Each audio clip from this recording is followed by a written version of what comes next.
Hi friends, ఈరోజు మనము chicken fry చేసుకుందాం సింపుల్గా.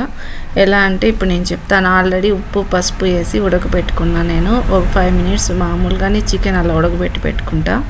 మళ్ళీ పెనం పెట్టుకొని ఆయిల్ వేసుకొని రెడ్డిష్గా వచ్చేంత వరకు ఆనియన్స్ వేయించుకున్నా. ఒక 2 ఆనియన్స్ తీసుకున్నాను అనమాట. మళ్ళీ దాంట్లోకి చికెన్ వేసి కొంతసేపు ఫ్రై చేయాలి. ఒక 10 మినిట్స్ ఫ్రై చేసిన నేను. దాంట్లో ఉండే వాటర్ అంతా పీల్చుకునేస్తుంది కాబట్టి మళ్ళీ చిల్లీ పొడి, ధనియా పొడి, పసుపు పొడి, మిరియాల పొడి వేస్తాను. ఇవి బాగా వేగనివ్వాలి. ఒక 5-10 మినిట్స్ వేగనివ్వాలి.